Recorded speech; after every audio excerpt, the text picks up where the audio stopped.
All right. As you most certainly remember, the last several sessions, we were talking about tefillah, davening. We started off with two introductory sessions, and then we went into the Siddur. We discussed certain parts of the Siddur, the beginning of the Siddur essentially.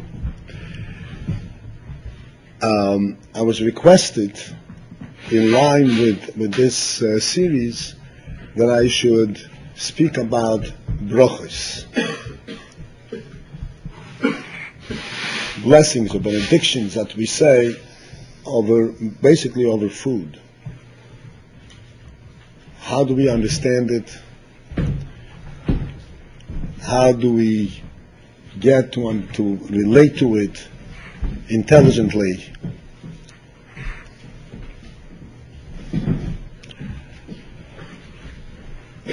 Clearly, the simple statement of a bracha on food, every child knows, and he is told by his mommy that before you eat, you have to thank Hashem for providing you with the food. And the child readily understands this and makes a bracha and then partakes of the food. And this is so clear and simple to children that in short order, at a very, very young age, they become very, very careful with it, very adept at it. And before he eats, he will always verify, what bracha do you make on this? Because he understands that you have to make a bracha.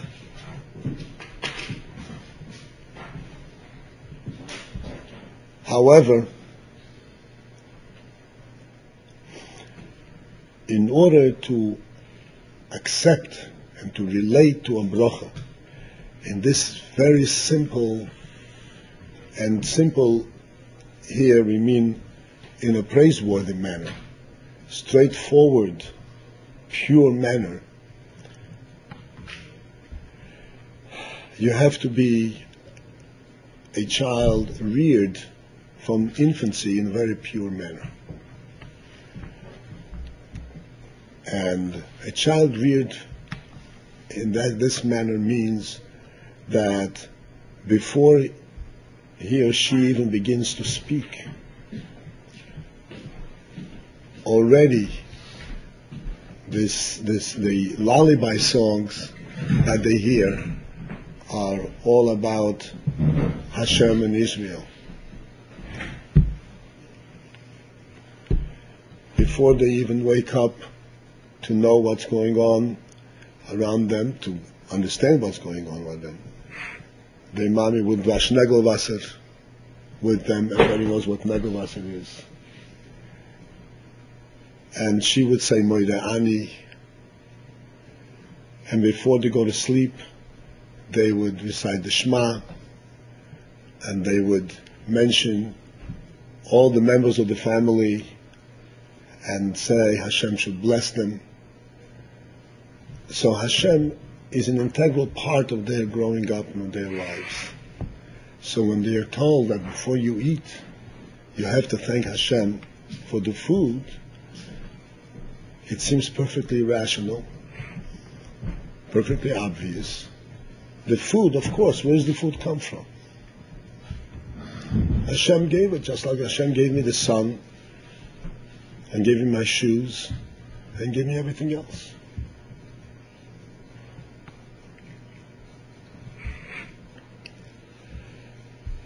We here, who have not been that privileged,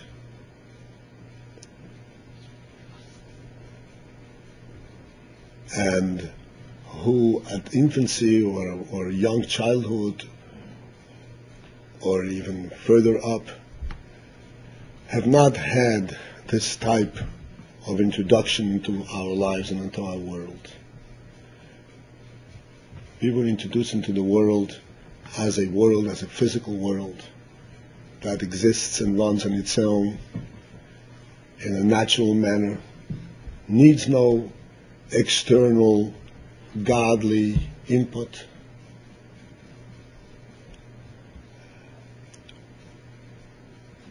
Ultimately, as I'm always emphasizing throughout our talks, ultimately we are able to, and we have to aim to relate to Hashem and to His Torah and to Jewish people and to davening and learning and tefillah and brachas and what not, with the same simplicity and the same purity as this fortunate child.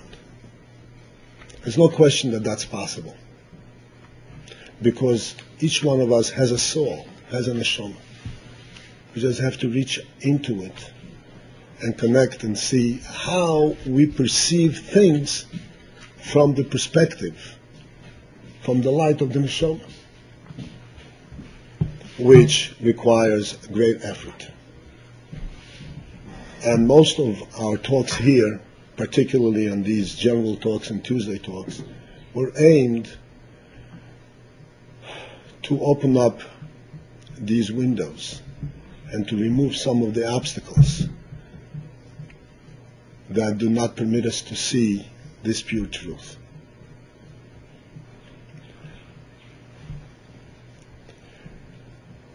So, to us, if we are not given any background, we were just told, listen, you have to make a bracha before you eat food.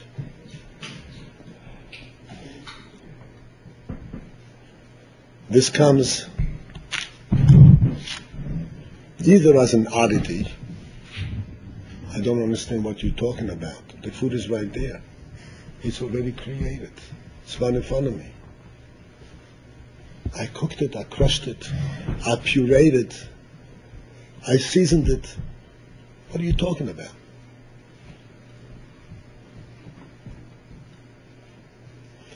Or, at best,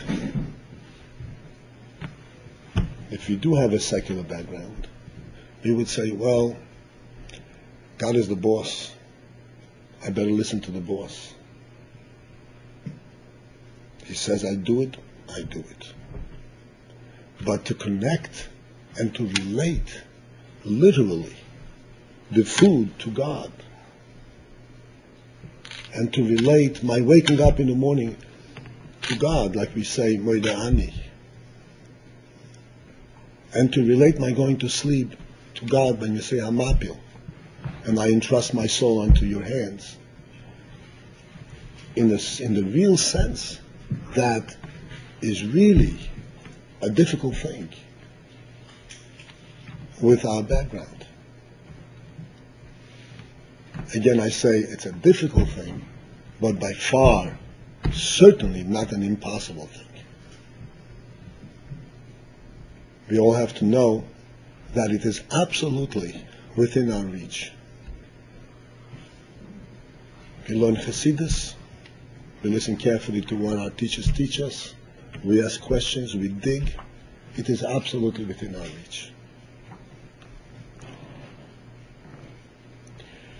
So today, I want to discuss this one phenomenon in our lives, making a bracha on food, which we do all the time. And I want to take into consideration our background and how we, with our background, view and relate to food. And what questions pop up in our mind the minute we are told, take a bracha on the food because God is creating it. I want to deal with that. And I want to kind of examine and explore what are the means of rising above that.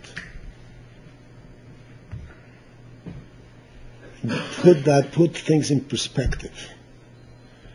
Because no one is going to deny that potatoes grow in the ground when you see them. Nobody is going to deny that apples grow on trees year after year. If you take care of the tree, it's going to produce sweet apples. So we're not confronted, we're not attempting, we're not going in the false direction of saying, oh, what we know is totally false. It's not false. It's true. But it's only a minute detail in the truth. It's not the real truth. It's not the overall truth. It's not what really is happening. And this is what we want to explore. This is what we want to get an insight into.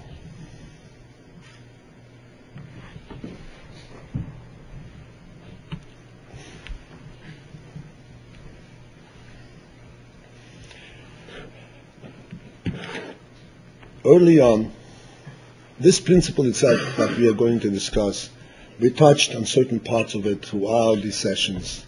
So some things will not be completely new, but nevertheless we will weave it together so that we'll have a complete insight. Early on in one of these sessions,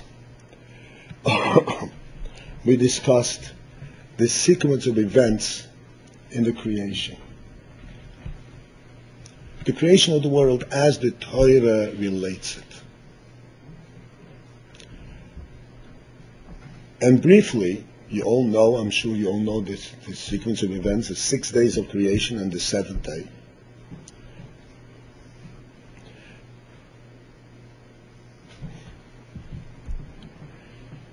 And the Torah says that during the first 6.5 days, because Adam Rishon was created in the latter half of the 6th day, Friday afternoon. The creation as it existed prior to that time was indeed a completely physical creation, meaning everything existed, the fruit trees, the earth, the vegetation, the fish, the fowl, the animals. Each one existed for its own sake. Each one did its own thing. Had no idea, not it had no idea, I mean these are animals, but there was no, there wasn't even the spirit in the world that described and coordinated and unified the entire universe. Each one was in its own world, which conforms perfectly with the way the physical science views the world. What is the preoccupation of an animal? And what does an animal live for? What is an animal here for?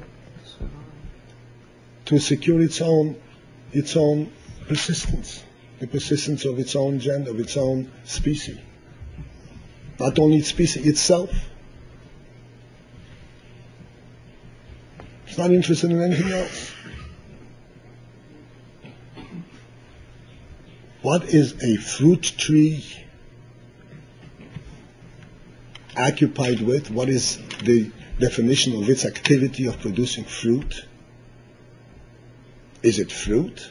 Is it feed? Is it sweetness?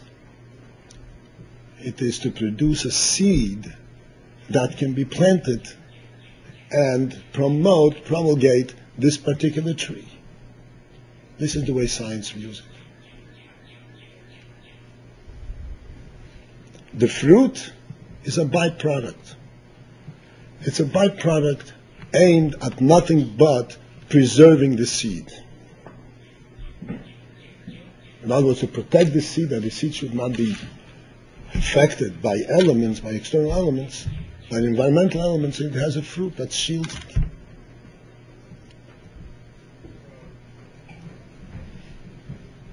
Each thing exists for itself. It has no broader purpose than to continue to exist. This is how the physical world is viewed from a scientific, from a physical scientific perspective. From that perspective, there's no such thing as a fruit in the real sense of the word. The true fruit tree is not producing fruit.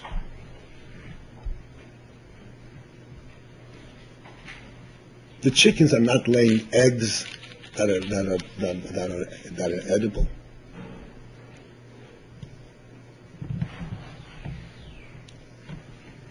It's all just a physical entity. The human being discovered somehow that, if I steal this fruit from this tree, I can eat it and it's really tasty and it's nourishing. But the tree really says, hey, butt off. You're intruding on my property. Still, the human being is smarter than the tree, and he devised ways of coming around and stealing that fruit. But the fruit tree is totally disinterested in that. As a matter of fact, it protests. Silent protest. What are you doing? You're taking my progeny away from me. What's going to be with me? You're taking my fruit. How is the next tree going to grow?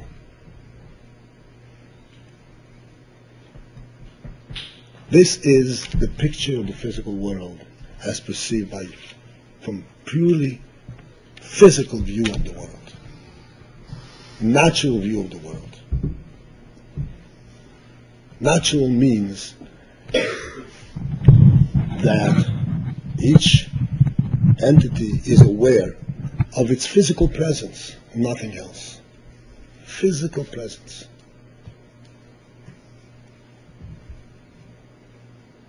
And from a physical presence perspective,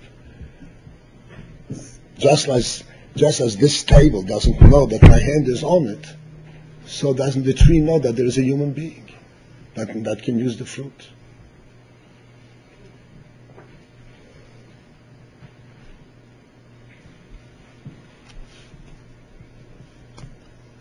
And the entire beautiful structure that we perceive in the world,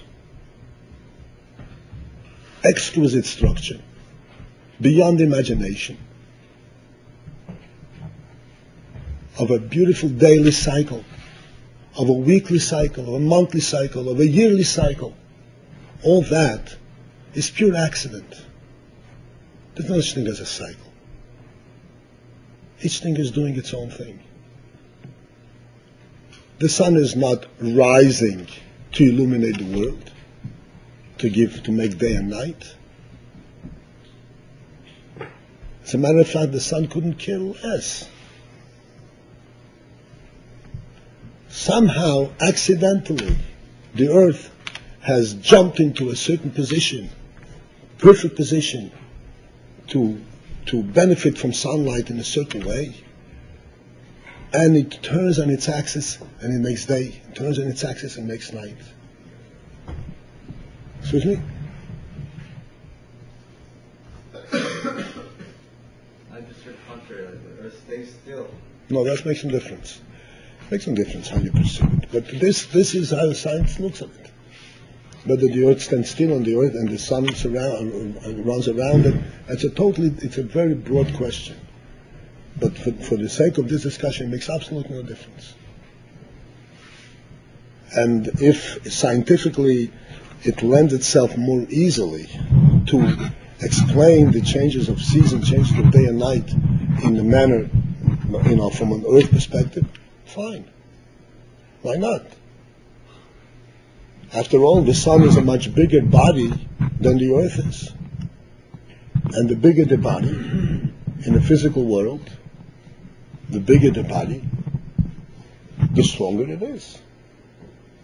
It overpowers all smaller bodies.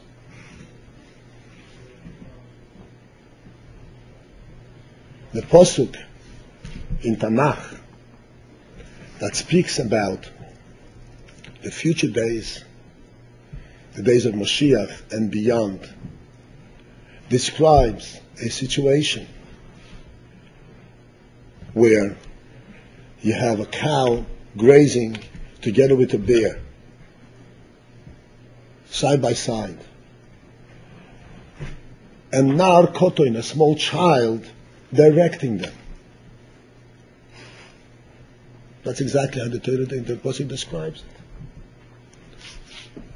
What's the message in here? We have a totally different perspective on the world. A small child can guide an ox and a bear, because the value system in the world, the power in the world, the structure, the pyramid structure of the world has reversed itself completely. It's not based on size and weight and power. It's based on the soul. It's based on what's going on over here. A small child understands infinitely more than a bear or an ox. A mature bear, a mature ox. There's no comparison. The spirit that flows through the mind of a child is infinitely superior than that the bear and the ox are aware of. And this is why he's able to lead them.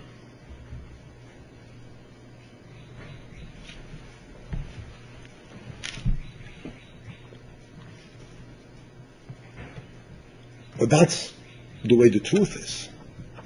But from a physical, worldly perspective, the spirit doesn't count. It's the body mass that counts.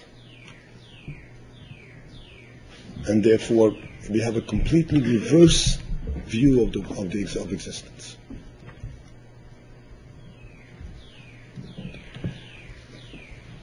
And in truth, this view would have been substantiated, could have, so to speak, held water, if not for the second half of the sixth day. On the second half of the sixth day, God created Adam. He created the human being.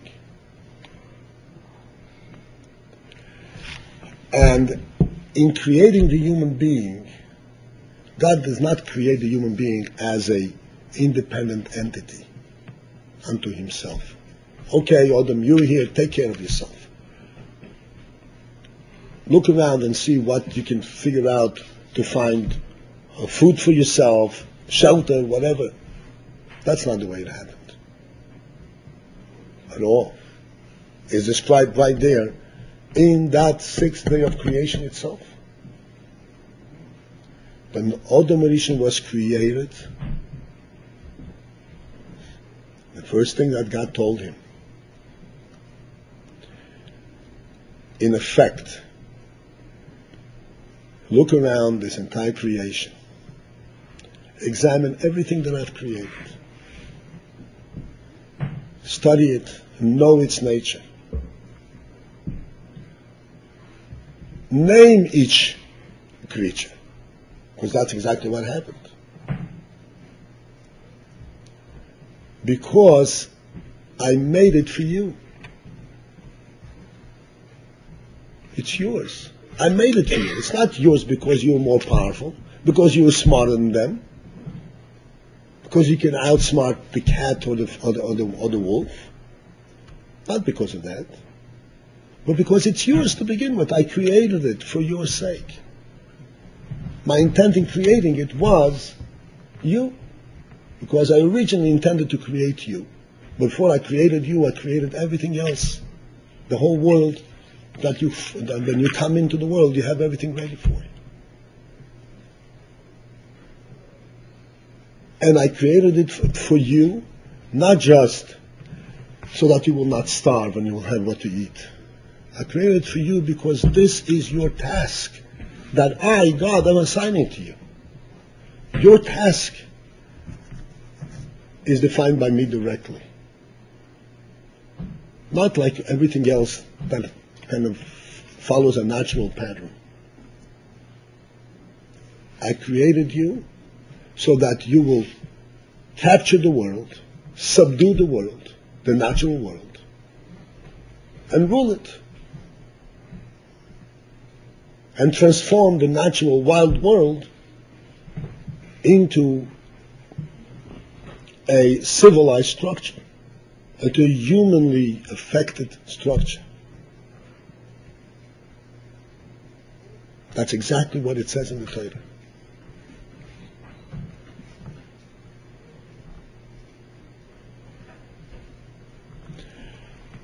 Now, coming from this perspective, recognizing that God himself in the very beginning of creation of Adam told him, I created everything for you.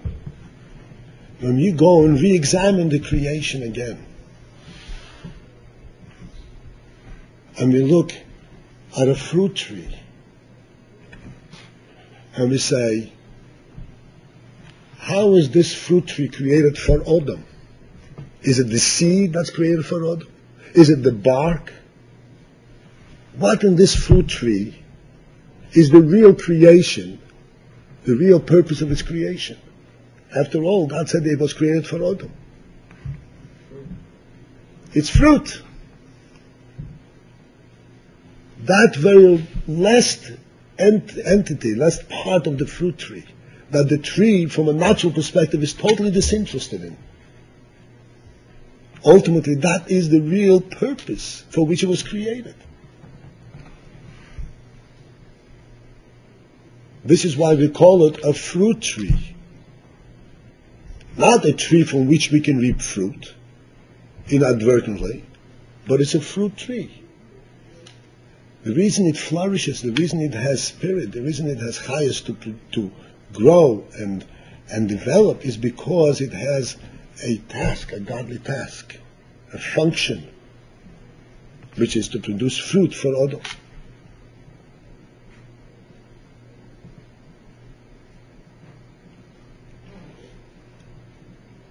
The whole view of the creation is not turned around, really upside down. Everything assumes a totally different definition.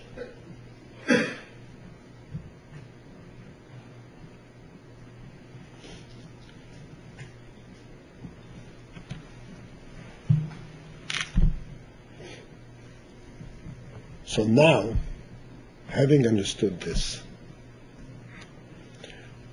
when we pick up an apple,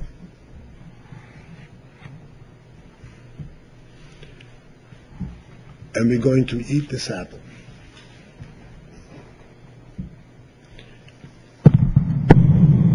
we have two ways to relate to this apple. One way is that this is some kind of a natural product of this tree that has exclusively physical and natural qualities to it.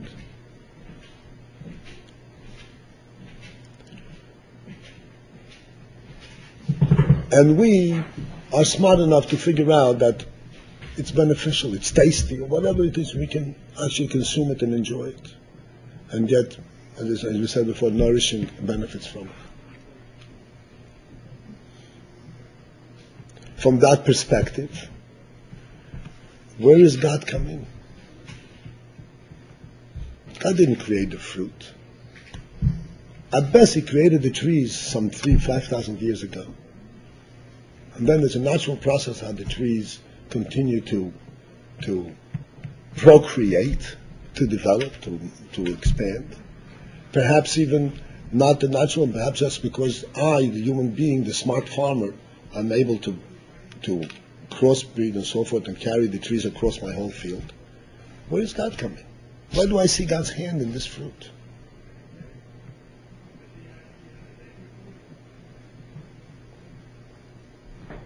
Historically, maybe. Or, at best, we say, hey, you know, see this, the Alter Rebbe explains in Tanya that the world, the very physical world, also needs constant sustenance, godly sustenance. Otherwise it would revert to nothingness. So from that perspective, I have to thank God for the floor and for the ceiling and for the earth, because it's constantly being created. What is the meaning of making a bracha, boire pri ha'etz? It's not a pri ha'etz, it's not a fruit. It's a piece from a tree. I don't see God's presence in this.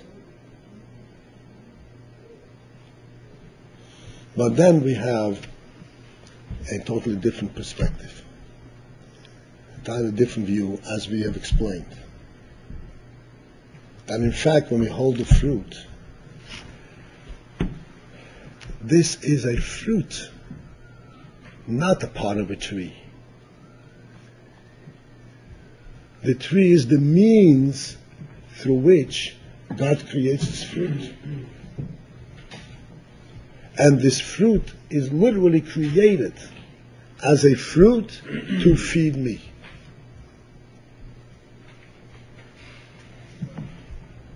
Because it's good for me. And there are a variety of fruits because I need a variety of tastes. I need a variety of nourishment.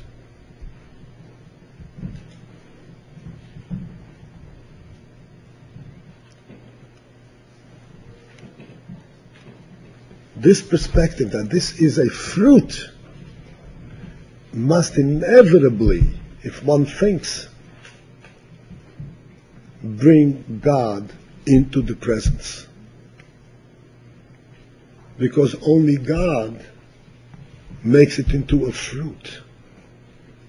Because from a natural perspective, as I said, it is not a fruit. It's a piece of the tree. Who declared it as a fruit? Who made it as a fruit? Who said this is made to be a fruit? God. The reason the fruit tree is a fruit tree is not just because there is this natural process, but because that was the ultimate purpose for which it was created. If it ceases to produce fruit, then it has no business being in this world.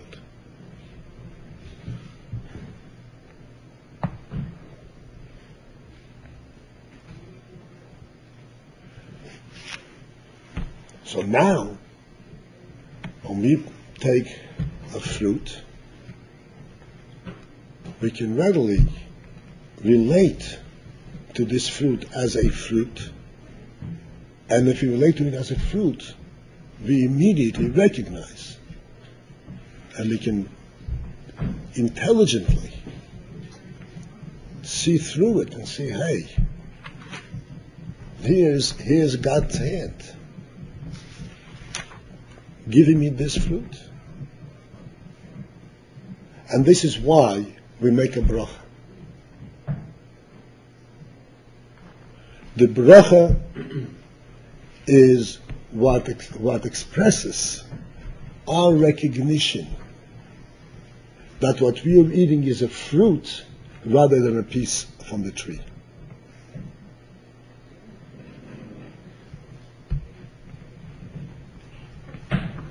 Without a bracha, we're eating a piece from the tree. We are thieves who are stealing the fruit from the tree. With a bracha, we're eating a fruit that God made for our sakes.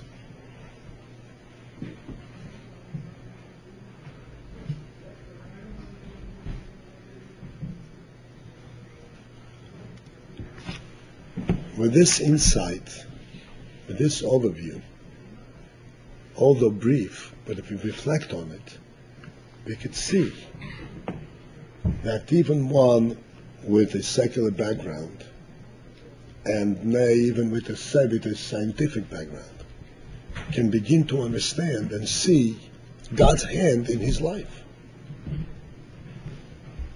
can see God's hand in the world as He experiences it, and can relate purely and directly to the concept of making a bracha. It makes every sense.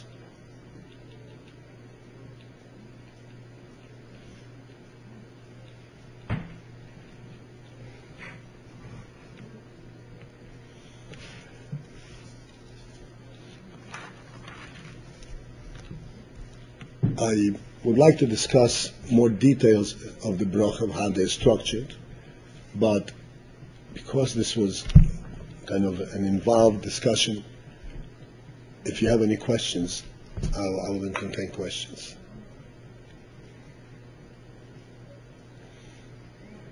No questions. Mike.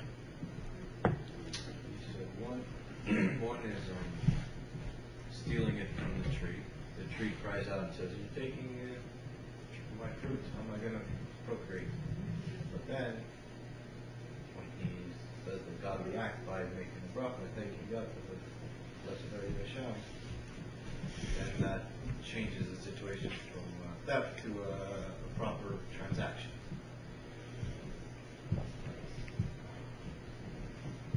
I don't know, I just would like you to elaborate a little more on that, on the transfer chain. Then he is getting it directly from God's hand, not from the tree.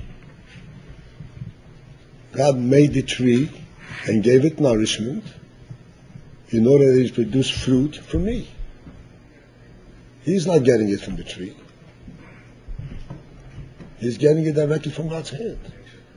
A little change makes it complete 100% different. That's exactly it. It's 180 degrees different. Exactly. That's what I pointed out. The last half a day of creation retranslated the entire creation. Gave it a totally different perspective. And the first thing that Adam Rishon did,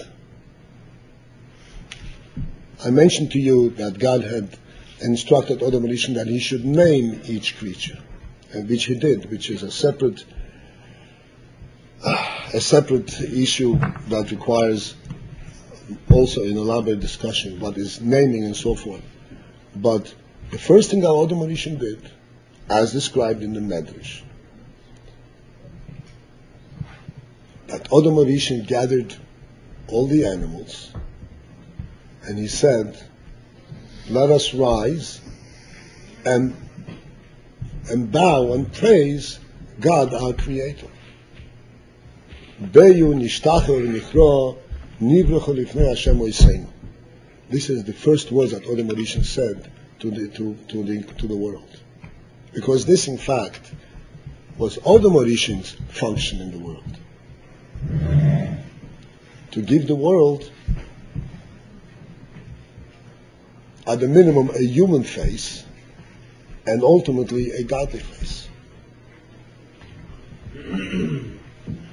Instead of just being in the wild, purposelessly, just going nowhere. Maybe a few questions. First of all, did they make brachas like during temple times and all that on food? Or is it something that the rabbis coordinated? The rabbis organized this. During the time of the exile, actually, and then during the time of the second Beis Hamikdash, and the reason for that was precisely because this was the time that the rabbis recognized that people lost touch. So before, people would only bench after bread, right? Now, I tell you have to bench, right? That's before. Now, if you make like a charcoal, let's say, on water, okay? I'm sorry? If you make charcoal on water, Yeah. how long until, let's say, you didn't drink, do you have to make another charcoal, the same bottle of water? How much time in between? 1 hour, 2 hours?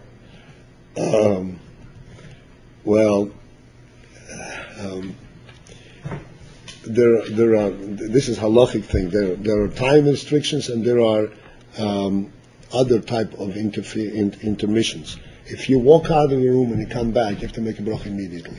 Oh, really? Yeah. If you stay in the same place and you're still in the same, so to speak, drinking session, if you didn't drink for the duration of time that you already lost the taste of the previous drink, you have to make a bracha. Last one. Did Adam make a blessing when they ate the apple? I'm sorry? Did they make a blessing on the apple when they ate the apple of knowledge? Oh, the Mauritian? Yeah. No.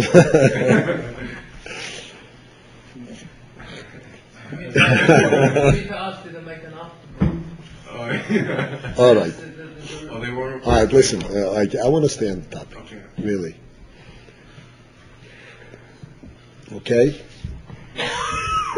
Yes, yes. For example, if you were making exercise in a gym and drink a lot of water, you have to just when you feel thirst, you can take it again and take the bracha or not.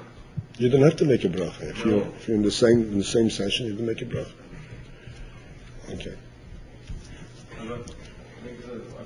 When he answered the question, he said that the rabbis instituted the brachas because they saw that people lost Hajj. The impression was, the idea was being that before the people did it on their own. The people would make blessings on their own. No, they had the perception. Not necessarily. They either would or they wouldn't. But it wasn't necessary because when they ate the fruit, they knew what they were eating. So to verbalize was another. To verbalize, yeah. Well, we need to verbalize everything because, as I said, we even when we verbalize, we have a difficulty understanding what we're saying.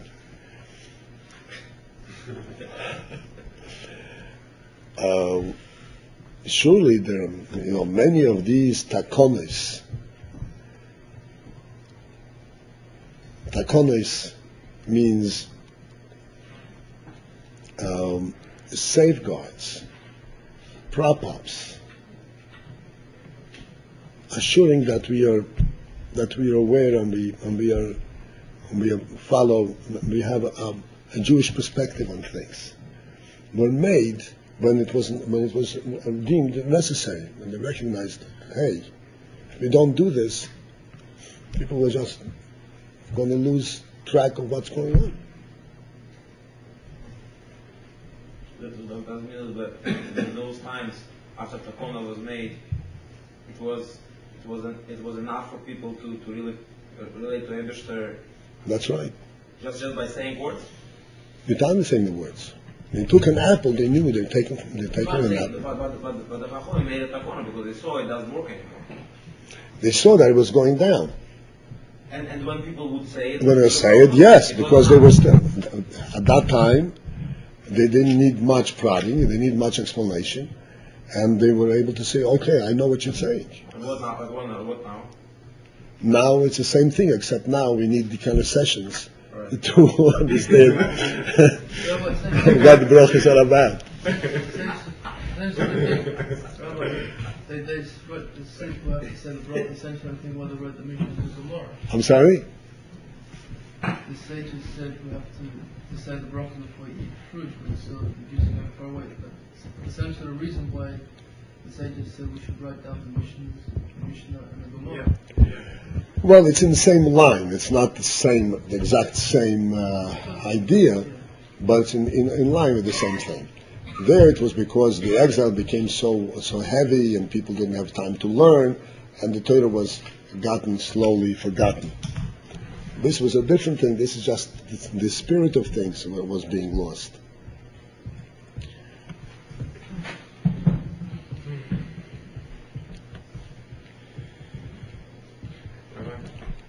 Any particular composer of the brachas? King David made the Psalms, which are a major part of Siddur. The composers of all our brachas, basically, the brachas and the tefillas, were the Anshe Knesset HaGedolah.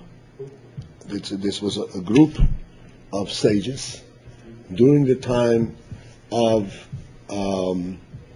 the first exile, basically. and extending into the first and second temple. They saw that we have to organize the tefillos, the davening, and they wrote all that beautiful prose, and in the tefillah, which is a marvelous type of a composition, everything expressing in such brief and direct and perfect terms. Mordechai from Purim, from Megillah Esther, was a member of this Anshe Knesset Agdolim.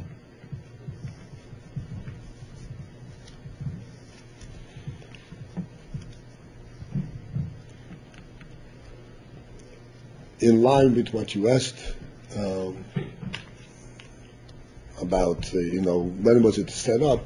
The same thing with davening. At one time, tefillah really, the mitzvah of tefillah always existed. This is a mitzvah from the Torah that a person has to say Shema and daven. But prior to the Anshe Knesset, prior to earlier years, it was enough for a person to strike across his forehead, okay, I'm going to say Shema, and he's ready for it. And then he has to thank Hashem in his own words, because he was ready for it. And then when this became very far, and the further it went, the more difficult it became for a person to kind of all of a sudden reflect on the unity of God. So the Chacham have put in these brachas before Kriya Shema, Yotzei that we should reflect on the creation, on the light and that the Hashem created, and the love of Hashem and Hashem has to the Jewish people in preparation for Kriya Shema. When it became even further, the generations even descended further, more worldly involved, and we needed even more preparation. That's when we put in the Psalms, the Psuki de Zimra, in front of the davening, because we need greater preparation. We need greater prior reflection before we be able to say Shema. And this is how the tefillah developed, the davening developed into what we have today. And this is why, if you learn the Shulchan Aruch, you will see that in the davening that we have, there are certain portions that are required portions. You can't skip certain things, Shema, Shemona Esrei, and certain things. Certain portions, if necessary, you can skip. We have to teach a minyan, even though it's, we have to know what our minhag is and so forth, but the custom. But from a pure Shulchan Aruch perspective, there are certain portions that can be minimized, can be shortened, because these are all preparations for the davening. Okay. So why the terminology who creates? Why not say who gives? Why not say? Because gives means it takes from one place and gives it here.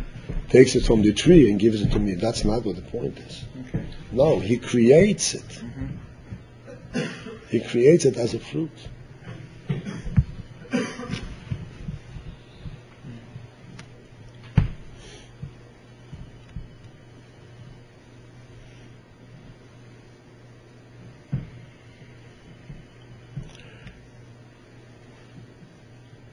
Generally speaking, there are two types of birchas hanehenim, it's called. Brachas for taking part from the world, of benefiting by consumption, some worldly things. Like we said, on water we make b'yasha hakol b'dvorei.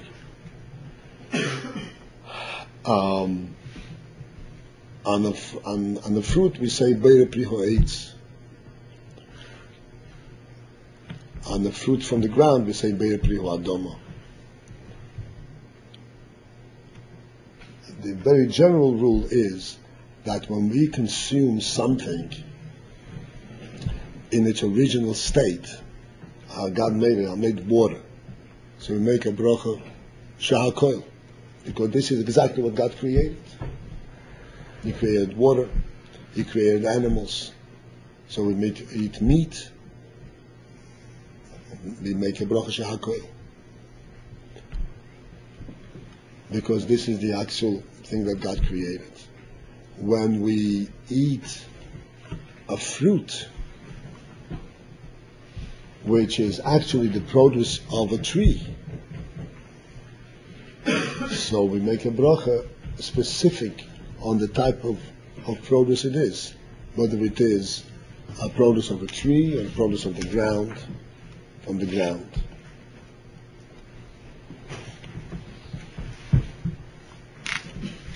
The structure of the bracha itself, very briefly,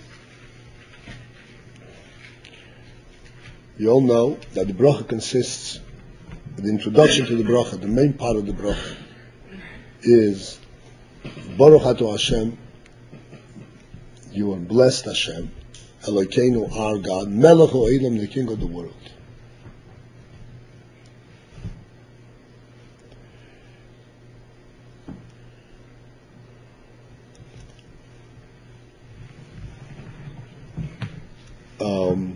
There are several nuances here. We start off by saying Baruch Ato. Ato means in second person, you, which means we are speaking directly to Hashem.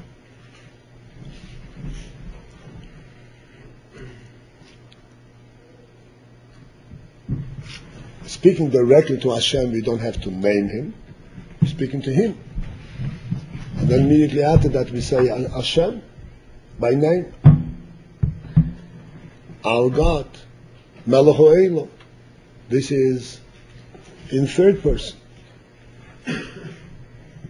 How do we transfer from second person to third person? And why is this structure? What is the significance of this structure? The significance of this structure is we want to denote two principles. The first principle is that God's presence is something that we recognize as a present and an immediate presence. Not a presence that's remote someplace, that we will refer to in third person. It's a second person. We are always in front of God, because God is an omnipresence. It's a constant reality. And this is why we can say Ato directly. That's the first principle. The second principle is that although God is in constant presence with us, this does not mean that we can talk to Him like we talk to our friend. But even though He is in constant presence, but when we talk to Him, we have to have the utmost reverence. He is in constant presence with us, so it doesn't mean that we understand who He is and what He is. So when we start talking about Him, we talk in third person. This is why a bracha combines both of these references. You should understand that, yes, He's right here, but no, I do not dare speak to Him directly. I speak to Him directly, but in a camouflaged manner, because I do not claim to understand Him and to know Him. To know Him meaning to understand what His presence means.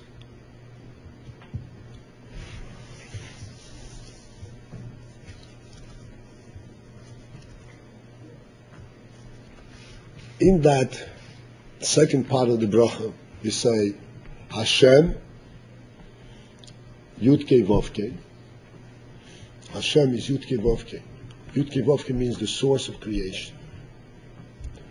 Elokeinu means our God, or our master, more exact, because Elokim means master, which denotes, both of these terms together denote that Hashem Himself, Yud-Kei Vov-Kei, is the source of creation, but He Himself is really above the creation. He relates to the creation as a master. He is the master of the world. It means that He rules it. That's Elokeinu.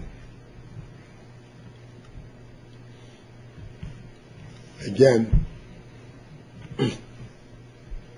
this is in line with what the Chazal, the Gemara says. The Gemara says, there's a pasuk that we say in Hallel. Recently we said Hallel 8 days in a row, so you may remember these words. We say Hashomayim Shomayim LaHashem V'ha'aretz Nosan Livnei Yodom. That the Shomayim, the heavens, are to Hashem, and the earth He rendered to human beings, Livnei Yodom. That means that the world, the earth, belongs to people. He gave it to them, which we just explained before. He actually rendered the whole creation to Odom Orisha.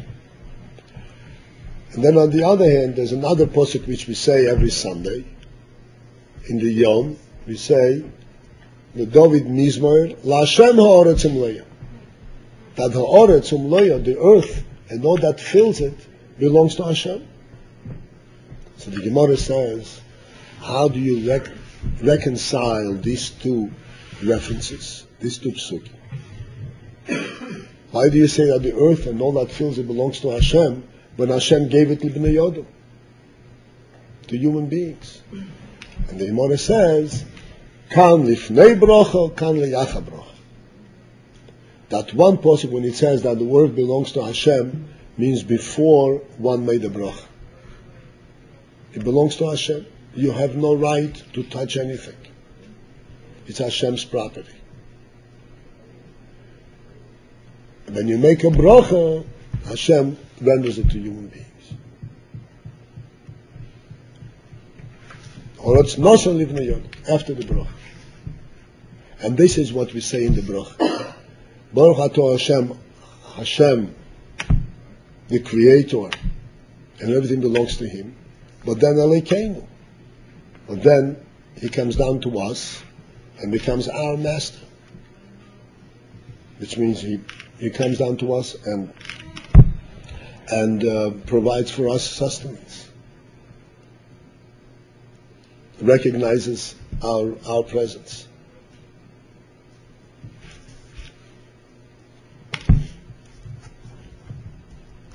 And then the last words is Melech Ha'olam, the King of the world. This is a very important, we are a little bit short on time, but I just want to encapsulate the concept of Melech Ha'olam, the King of the world.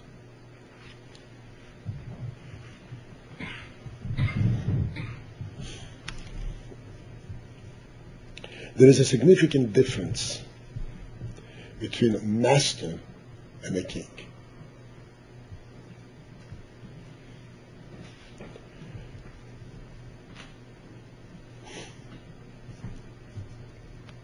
A master, a ruler,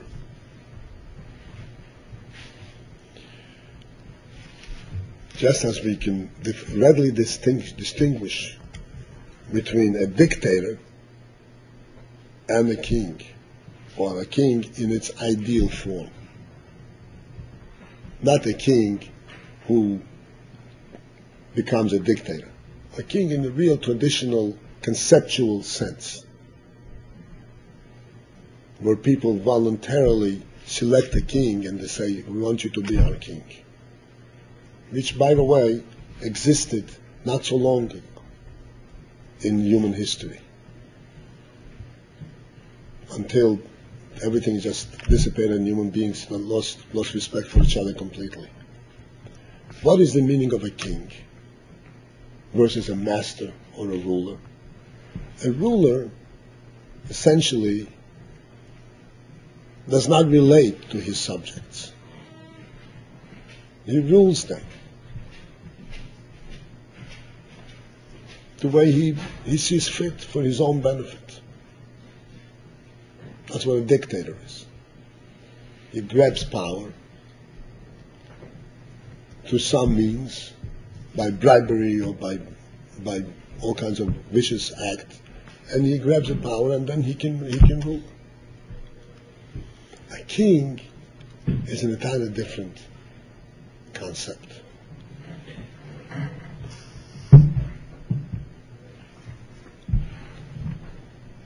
In the proper days, when there was such things as kings in the true sense, or even if, as I said, in human history, this is not that far back, but certainly if you go back to our history, to David HaMelech and Shlomo HaMelech, which to us this is history, we can't really relate to it, because it's so, we never experienced it. But the principle of a king is that all the subjects of his kingdom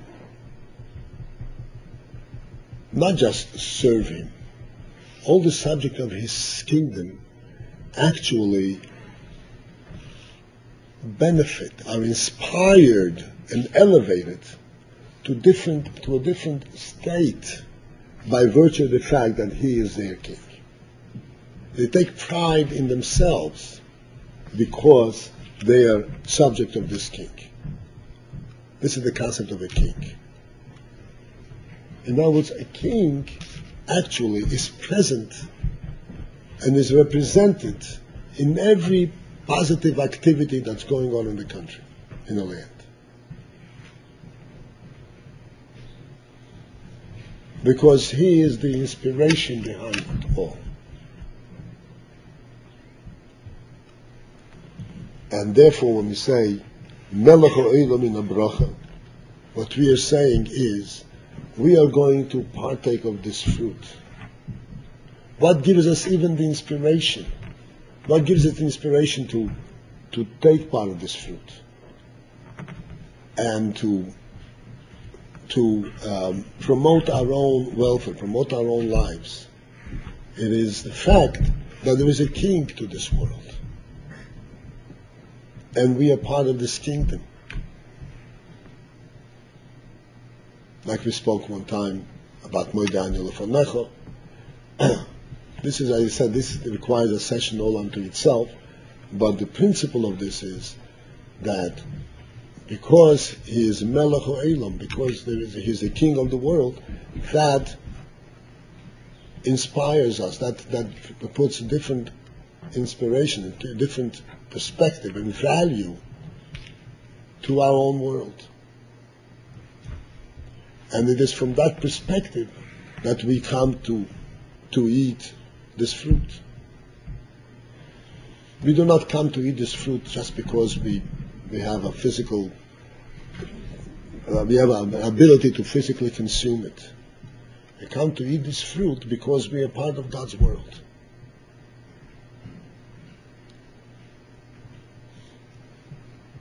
This, in brief, is the introduction to every bracha. Which means, again, that when we eat a fruit, even though we are eating it, we are taking it. We're not taking it away from God. We're not taking it away from God's world. We are eating it because we are part of God's world. And God is our king. So this, again, brings it back together.